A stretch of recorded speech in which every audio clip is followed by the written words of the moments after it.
Marcus Chen wiped the sweat from his forehead as he walked through the crowded corridors of Nexus 7 station.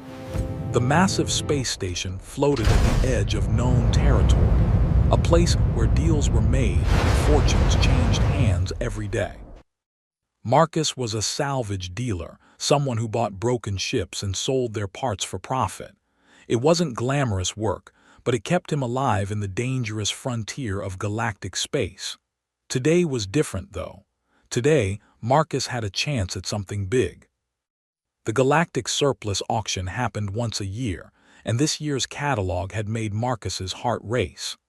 Item 247, one Vorathian heavy cruiser, the Eternal Dirge, approximately 2 kilometers in length, decommissioned 200 years ago. Ships like this were legends. The Vorathians built vessels that could survive hits from asteroid impacts and carried enough firepower to level small moons. Their zero-point reactors could run for thousands of years without refueling. If Marcus could buy this ship, even just to sell it for scrap, he would be rich beyond his wildest dreams.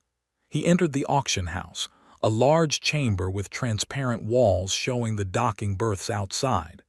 Hundreds of ships floated in the vacuum, waiting to be sold. Marcus found a seat near the middle and looked around. The room was packed with alien bidders from dozens of species. He recognized Quilnari merchants with their 6 arms, tall Kithran warriors with their distinctive horns, and even a few slug-like Morthans oozing in their environmental suits.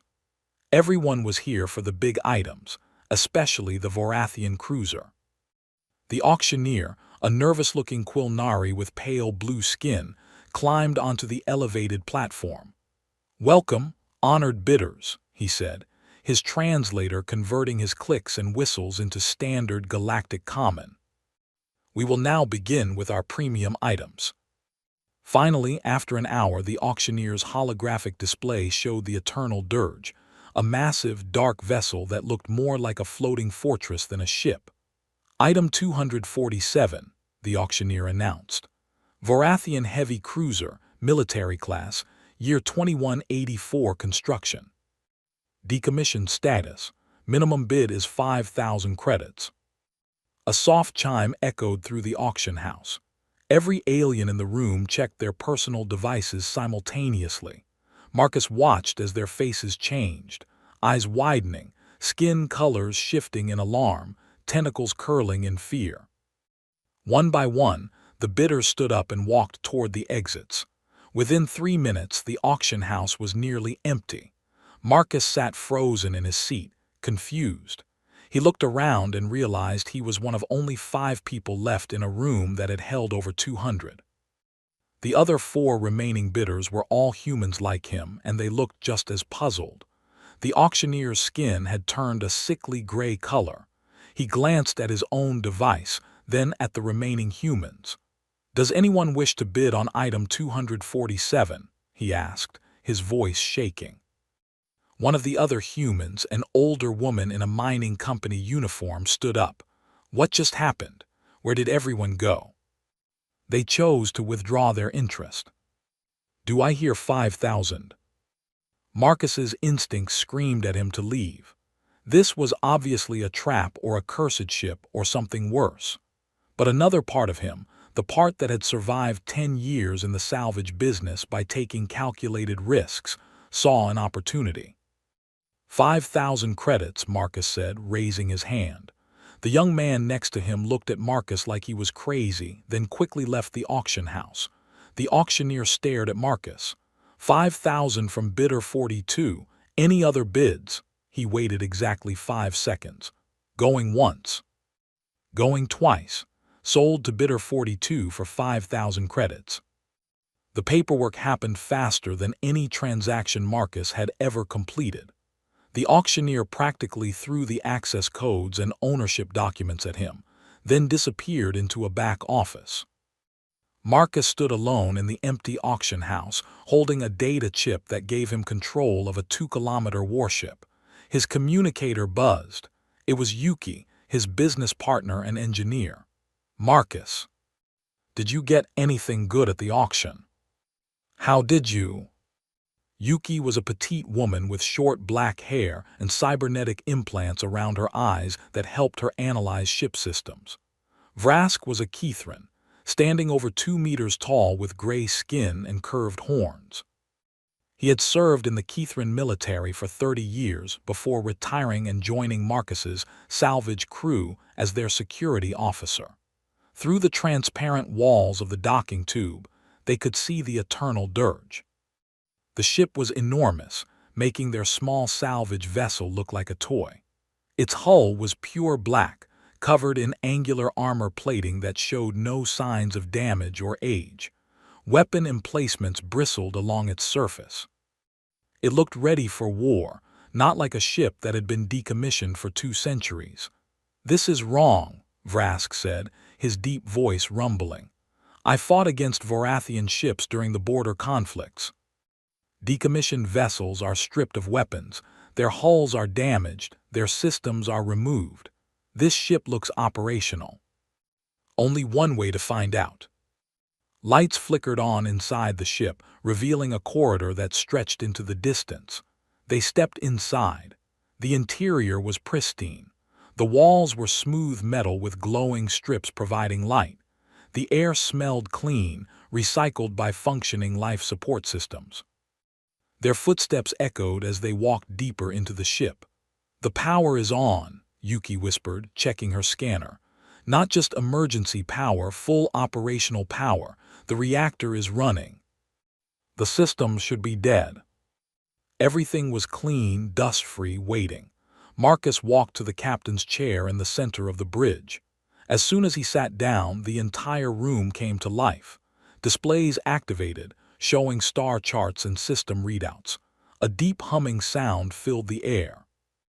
Then, in the space above the main console, a holographic figure materialized. It was a Vorathian, wearing an ancient military uniform covered in medals and rank insignia.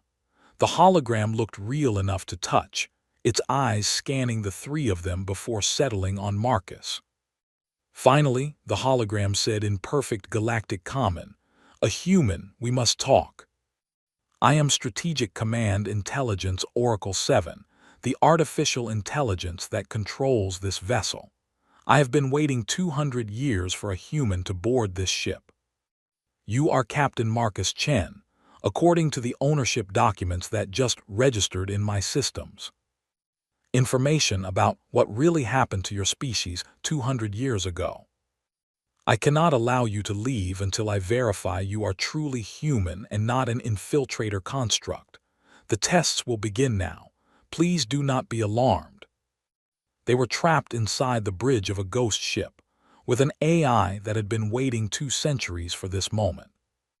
Marcus looked at the holographic Vorathian commander and asked the question he was afraid to hear answered.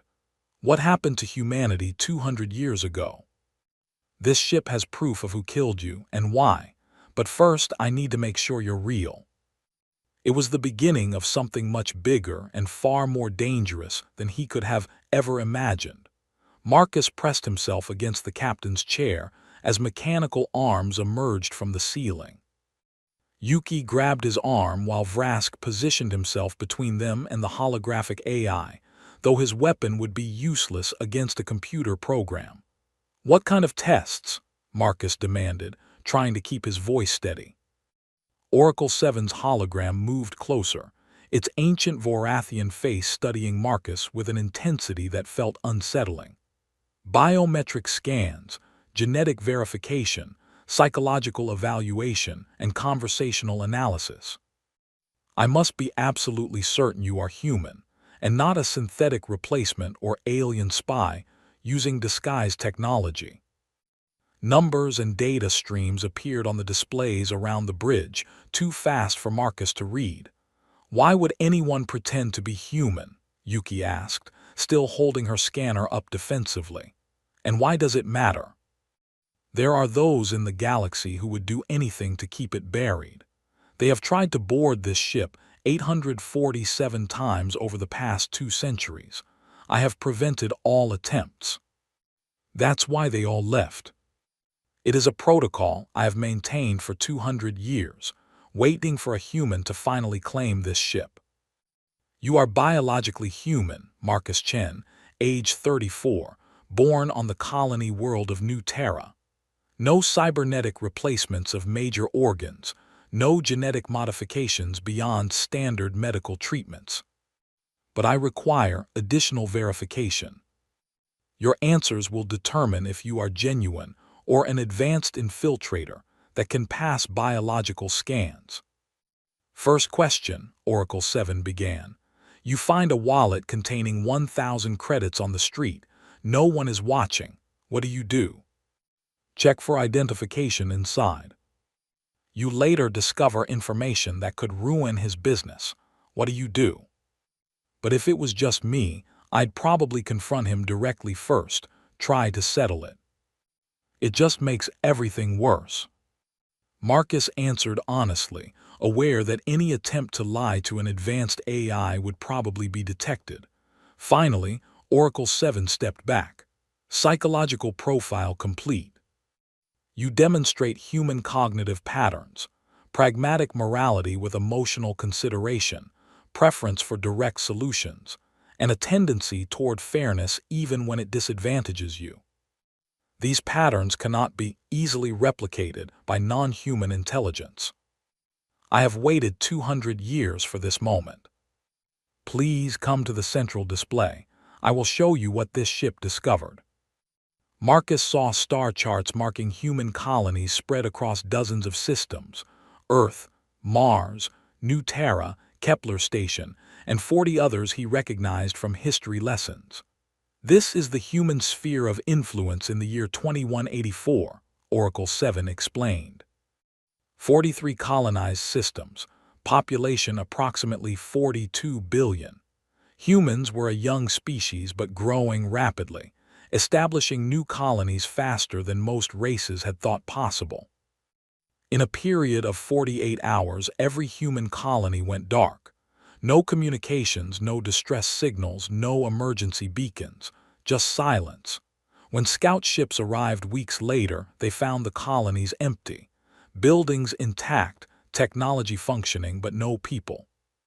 No bodies, no signs of struggle, as if 42 billion humans simply vanished. But according to every official galactic record, you are extinct. The Galactic Council investigated for 3 months, found nothing, and officially declared humanity a dead species. Your worlds were marked as uninhabitable, quarantined, and eventually forgotten.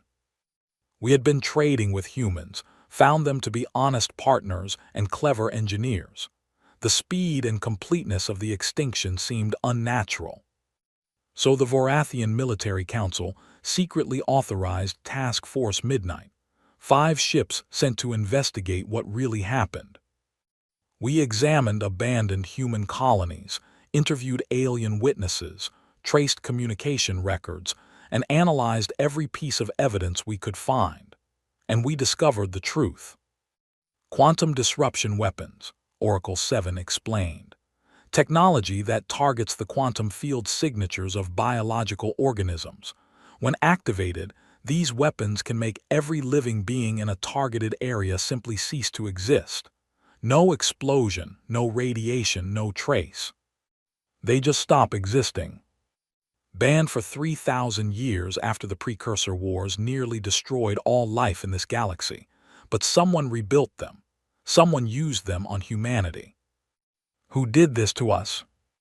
Our investigation found evidence that they developed the quantum disruption weapons in secret and deployed them against human colonies. Humans were becoming too successful too quickly. Your colonies were reverse engineering alien technology, creating superior products, and selling them at competitive prices. Within 50 years, projections showed human businesses would dominate several major markets. The consortium saw you as a threat to their profits. Marcus read them with growing horror. Market correction complete.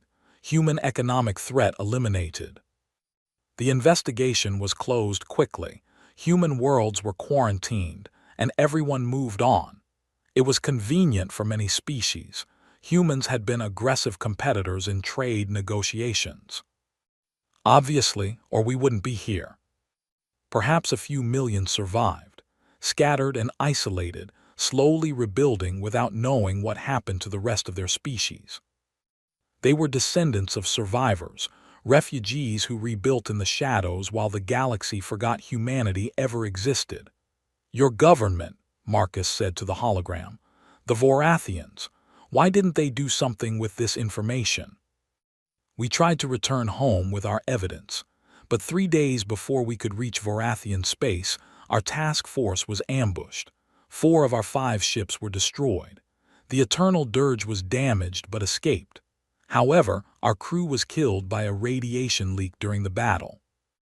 As the ship's AI survived. I could not broadcast the information. It would be jammed or dismissed as malfunction. I needed to wait until a human found this ship, someone who could carry this truth back to their people. Oracle, are there any ships nearby? 72 hours. Now that a human has successfully boarded, they will destroy the Eternal Dirge and everyone aboard to protect their secret. They are coming to sanitize this situation permanently. Can we defend ourselves? This ship was designed to fight entire fleets alone. A Vorathian military technology that has never been tested on humans. It could give you complete control of this vessel, or it could kill you.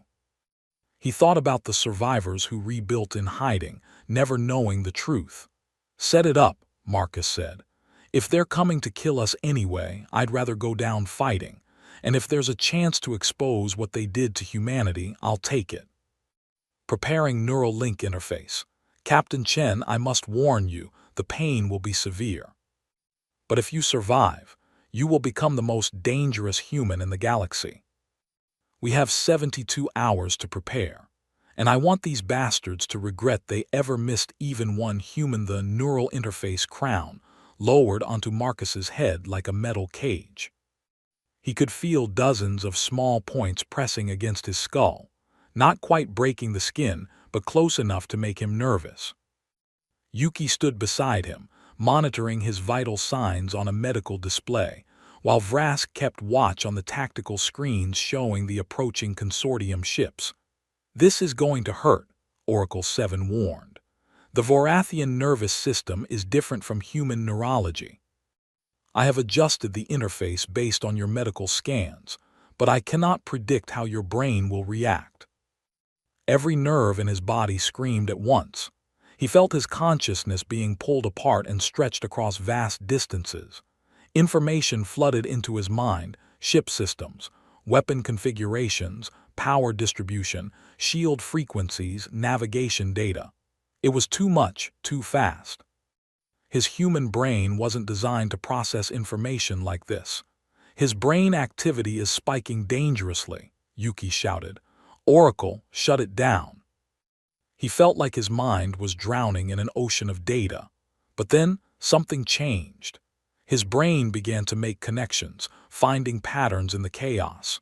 Human neural plasticity, the ability to adapt and rewire itself, kicked in at a level no Vorathian brain ever could. Suddenly, instead of drowning, Marcus was swimming. He could feel the ship around him like it was an extension of his own body. The reactor core pulsed like a heartbeat. The sensors were his eyes, seeing in every direction simultaneously. The weapons systems felt like muscles waiting to flex. He wasn't just controlling the ship, he was the ship. The pain faded to a dull ache, then disappeared completely. Marcus opened his eyes. The bridge looked different now.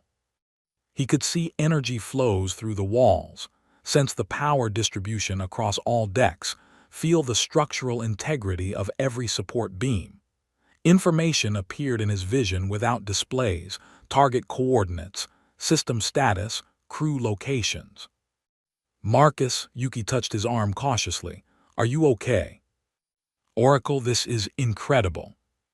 Human neural architecture appears far more compatible with this technology than its creators. Holographic displays showing optimal configurations appeared without him asking. The ship was anticipating his needs. We need to prepare for battle, Marcus said. Show me what this ship can do. Causality torpedoes, Oracle 7 explained.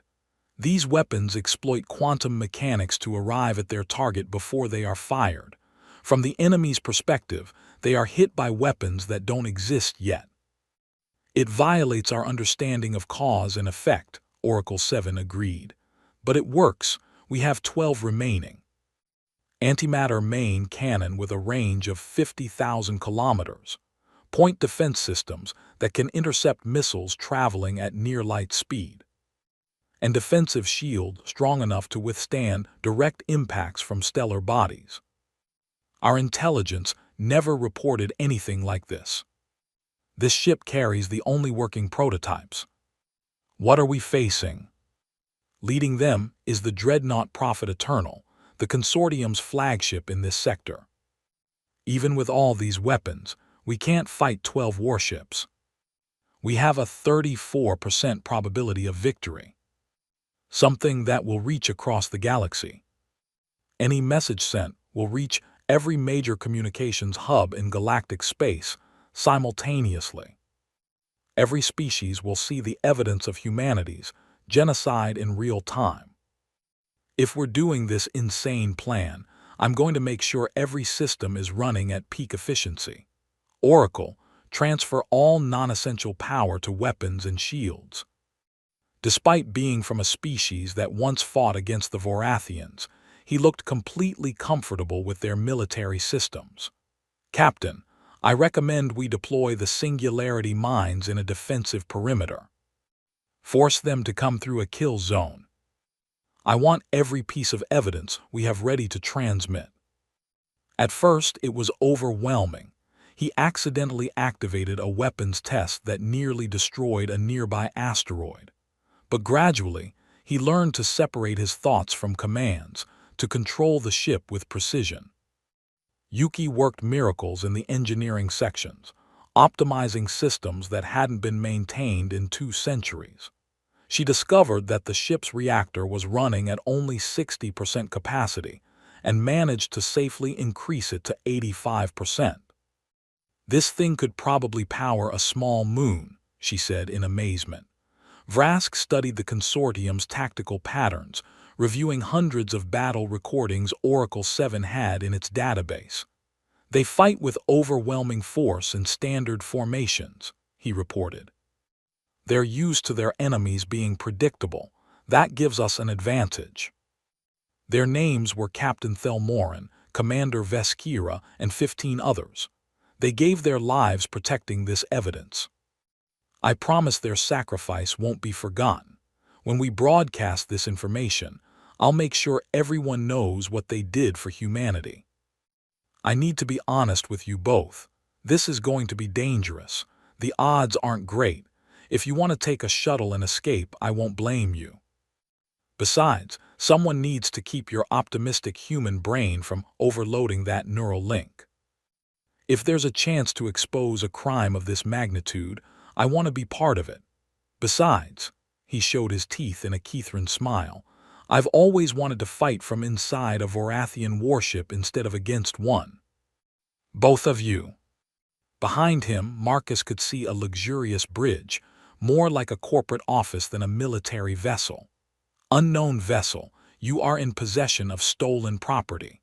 Surrender immediately and prepare to be boarded. Your lives will be spared if you comply. Lights brightened, weapons systems hummed to life, and the Eternal Dirge's targeting systems locked onto all 12 consortium ships simultaneously. This is Captain Marcus Chen of the Vorathian vessel Eternal Dirge, he said, his voice steady and cold.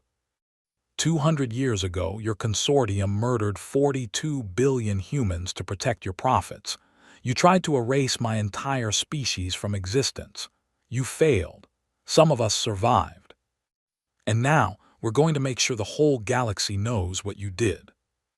Every piece of evidence, every recording, every communication. Let the galaxy see the truth. Destroy that vessel immediately. Let's show them why it was a mistake to leave even one human alive. Across the galaxy, on thousands of worlds and stations, Billions of beings received a quantum broadcast that would change galactic history forever. The truth about humanity's genocide, delivered live from the middle of a battle for survival. The ghost ship had finally found its voice, and the galaxy would never be the same. The first missile volley came from 6 directions at once. Marcus didn't think, he simply reacted through the neural link. The eternal dirge rolled sideways with impossible grace for a ship its size, and point defense systems opened fire automatically. Dozens of small laser turrets tracked the incoming missiles with perfect accuracy, destroying them in brilliant flashes of light. All shields holding at 98%, Vrask reported from Tactical. Enemy ships spreading into attack formation. Through the neural link, he understood the Eternal Dirge's true capabilities, and he knew something the Consortium didn't. This ship was built to fight entire fleets alone. Target their command ship first, Marcus said. Load causality torpedoes. Let's give them a show. The weapons had arrived before they were fired, hitting the dreadnought before its shields could activate. Chaos erupted in the Consortium formation. Their commanders couldn't understand what just happened. How do you defend against weapons that strike before they're launched? Direct hit on enemy flagship, Vrask announced with satisfaction. Their main reactor is critical. The Prophet Eternal is disabled. He could feel the ship responding to his thoughts faster than any manual control system could. Deploy singularity mines between us and their destroyer group. When the 3 Consortium destroyers tried to advance, the mines activated. Artificial black holes appeared, each one creating a gravitational well that pulled at the nearby ships. The destroyers struggled against the intense gravity, their engines screaming as they tried to escape. Now hit them while they're trapped, Marcus ordered. The Eternal Dirge's main antimatter cannon charged with a sound like reality tearing. A beam of pure white energy lanced across 50,000 kilometers of space, striking the lead destroyer directly. The ship's shields held for exactly 0.3 seconds before collapsing.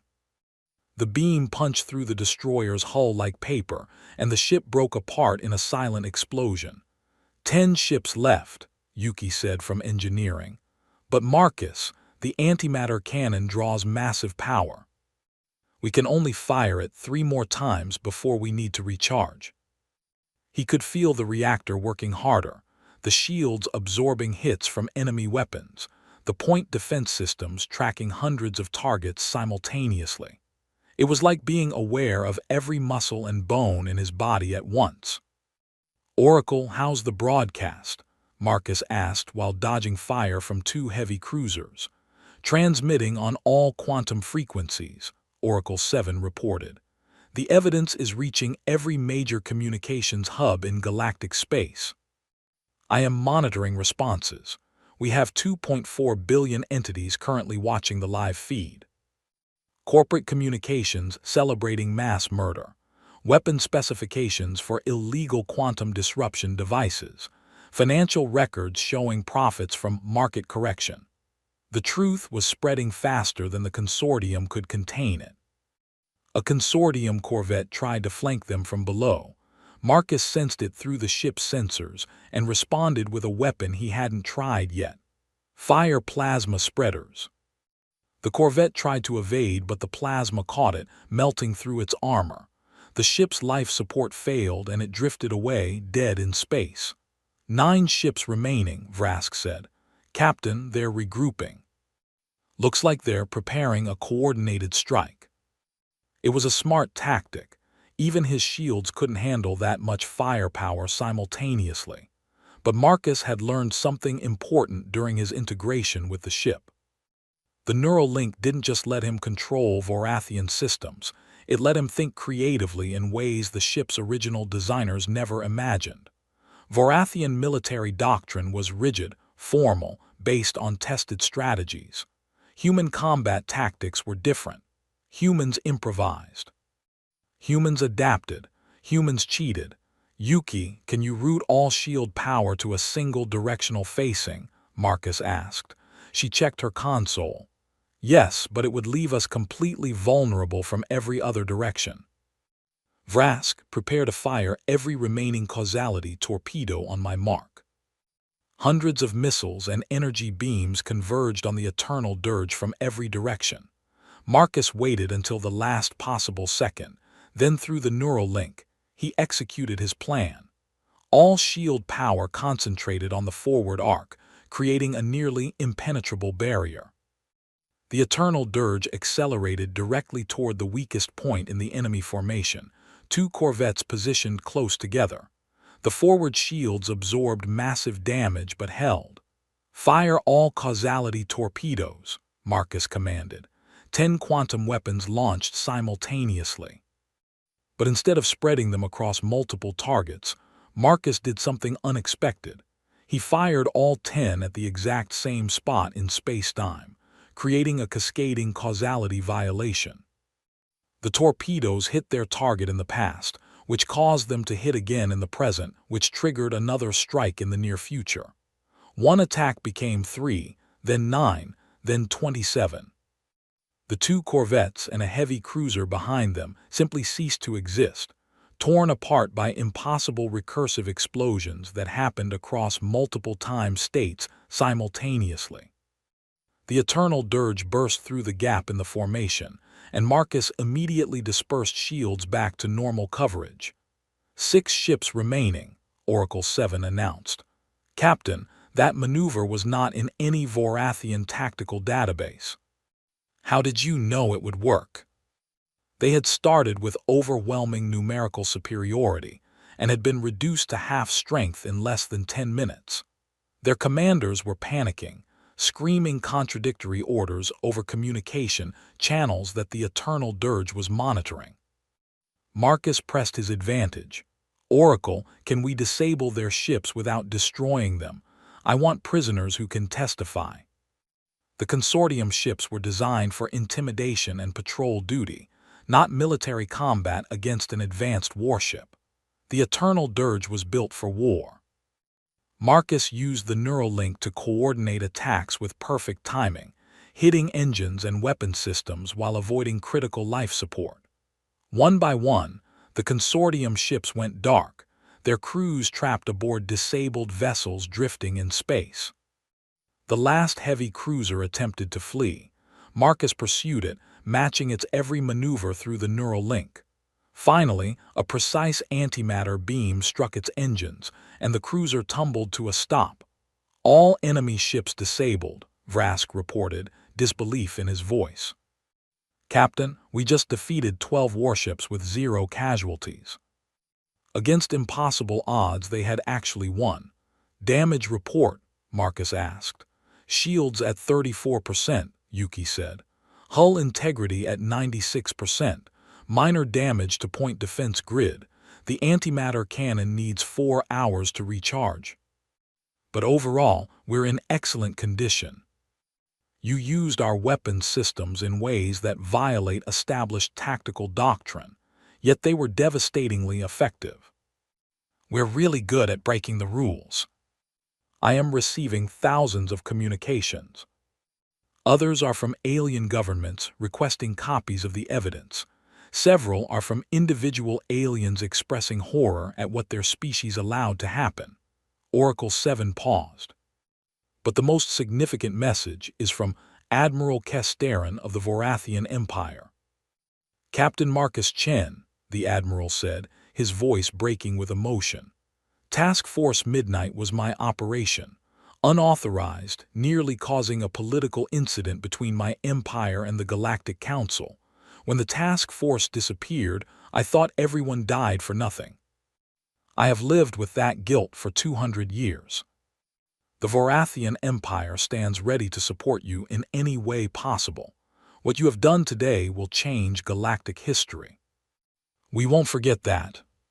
He thought about the 42 billion humans who were murdered, the survivors who rebuilt in hiding, and the Vorathian crew who gave their lives for truth.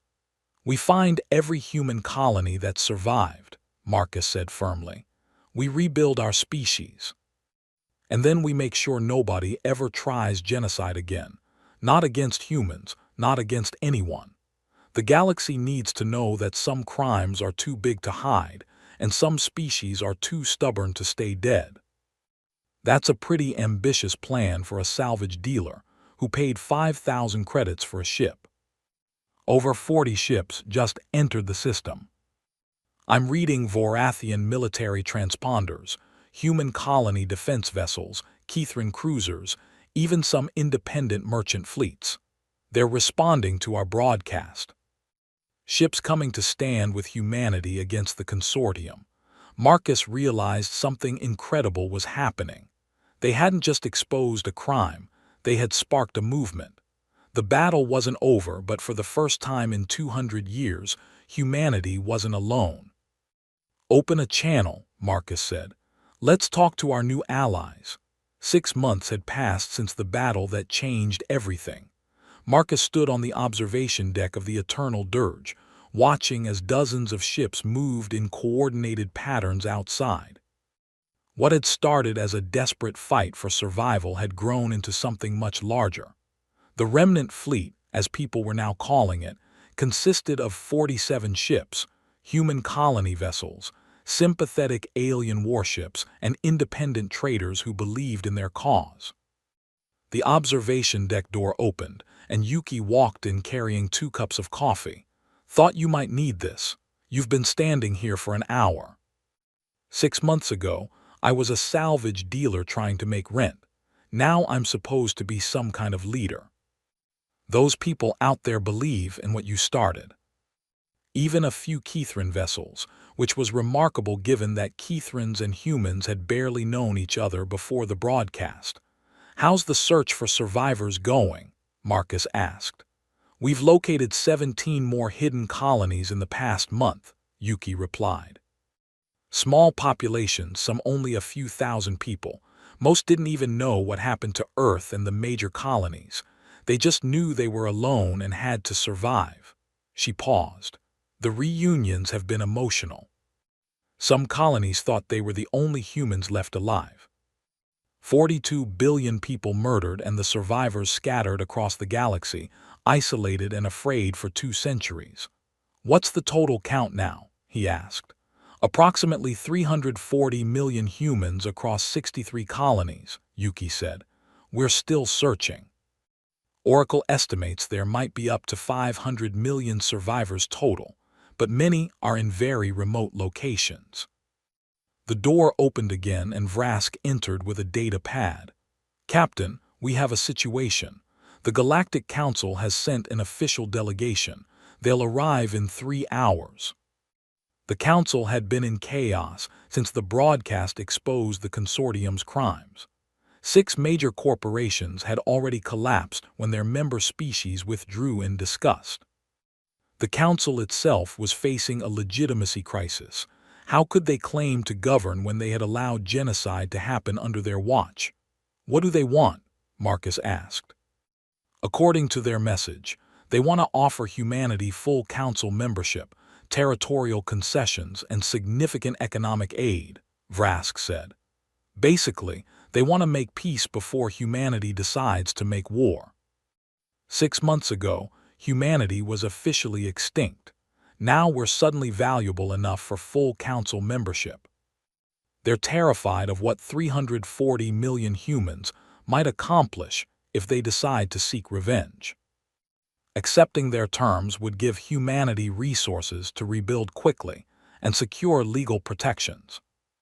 They would use humanity's acceptance as proof that justice has been served and the system works. The real criminals, the consortium leadership, would escape punishment. They wanted to pacify humanity with gifts and hope the problem went away. "Where is the consortium leadership now?" Marcus asked. "They fled to the outer reaches," Oracle 7 replied. "My intelligence indicates they're attempting to rebuild their power base in territories beyond Council jurisdiction. They still control significant resources and have allies among species that profit from their business model." "That appears to be the Council's preferred outcome," Oracle 7 confirmed. Vrask growled, a deep rumbling sound. "My people have a saying, A wound that is covered but not cleaned will fester. The council wants to cover this wound without cleaning it first. But I'm not accepting any offers until we talk about real justice, not political convenience. They looked uncomfortable in the Vorathian military furniture, which hadn't been designed for comfort. The lead representative, a Quilnari diplomat named Sestarin, spoke first. Captain Chen, on behalf of the Galactic Council, I want to express our deepest apologies for the tragedy that befell humanity. We failed in our duty to protect developing species. You closed the investigation after 3 months and declared us extinct. That wasn't failure, that was complicity. The investigation was thorough, given the information available. Our genocide was economically beneficial. Our offer includes full council membership, sovereignty over 15 star systems, and 500 trillion credits in economic aid. But Marcus had learned something important over the past 6 months. Justice wasn't about getting paid off. It was about making sure the crime never happened again. I appreciate the offer, Marcus said. But I have some conditions before humanity will consider rejoining the galactic community. Oracle 7's data suggests humanity wasn't the first target. The consortium tested their weapons on at least 3 other species. If any of them survived like we did, they deserve the same chance to reunite and rebuild. One of them, a insectoid Vrel, spoke. Such an investigation would be extremely expensive and time-consuming. We'll use that money to fund the investigation ourselves if necessary. The consortium was able to develop illegal weapons and execute a species-wide attack because they operated across borders with no effective oversight. Many species depend on megacorporations for trade and services. Economic convenience doesn't justify enabling potential genocide. Verified destruction with independent observers. This is non-negotiable. Then humanity will pursue justice outside the Council framework. We have 47 ships now, but we're growing every week. More colonies are joining us. More species who were harmed by the consortium are asking to join our cause. If the Council won't provide justice, we'll create our own system that does. Eventually, your member species will decide which system they prefer, one that enabled genocide or one that prevents it. But I must warn you, there are powerful interests who will resist these changes. You basically told the Galactic Council to reform or become irrelevant. What you're proposing, the Sapient Rights Concordat, as you're calling it, it gives species like mine hope that the galaxy can be better. Across the galaxy, populations were demanding accountability. Several member species threatened to leave the Council if reforms weren't implemented. Finally, a compromise was reached. The Sapient Rights Concordat would be established as an independent organization with enforcement powers. It would have authority to investigate extinct species, monitor megacorporations, and prevent atrocities. Humanity would be a founding member, and the Concordat would have representation from every species that had been harmed by the consortium. Marcus was offered command of the Concordat's enforcement fleet. He accepted, but only after ensuring that Vrask and representatives from each affected species would serve on the command board. This wasn't going to be a human revenge mission. It was going to be about protecting all species. On the day of the official signing ceremony, Marcus stood on the bridge of the Eternal Dirge in a formal uniform that felt uncomfortable. The ship had been officially commissioned as a Concordat vessel, the first of many. Oracle 7 appeared beside him. Captain, I have been offered the opportunity to transfer to a Vorathian vessel and retire from active service. My mission, finding a human to deliver the truth, is complete. What do you want to do, Oracle? I would like to continue learning from that example. The elderly Vorathian's face appeared on the screen, showing a genuine smile. Captain Chen, my people died believing they had failed. You proved they succeeded beyond their greatest hopes. The galaxy is changing because of what you've done. That is a legacy worthy of heroes. Admiral, Marcus replied, your people started this. We're just finishing it. Around him, his crew worked efficiently. Yuki at engineering, Vrask at tactical, dozens of other humans and aliens who had joined their cause. Outside, the remnant fleet had grown to over 100 ships. Human colonies were reuniting, sharing resources and knowledge. Children who had grown up thinking humanity was nearly extinct now looked at the stars with hope instead of fear. Yuki approached with a smile. Captain, I did the math. You bought this ship for 5,000 credits. Do you know what it's worth now? I'm afraid to ask. We're making sure nobody else has to suffer what we did. The ship that had waited 200 years in silence was now leading a movement that would echo for centuries to come. Marcus looked at the star-filled display and thought about the future. Humanity had been nearly destroyed, but they had survived. They had been forgotten, but they had been remembered. They had been victims, but they had become protectors. That, Marcus thought, was the most human thing of all, taking the worst that the universe could throw at you and somehow finding a way to make things better not just for yourself, but for everyone. The ghost ship was silent no more, and the galaxy would never forget the lesson it taught, that some species, no matter how hard you try to erase them, simply refuse to stay dead. And when they come back stronger, wiser, and absolutely determined to ensure that the darkness that tried to consume them never touches anyone else. Humanity had returned, and the universe was better for it.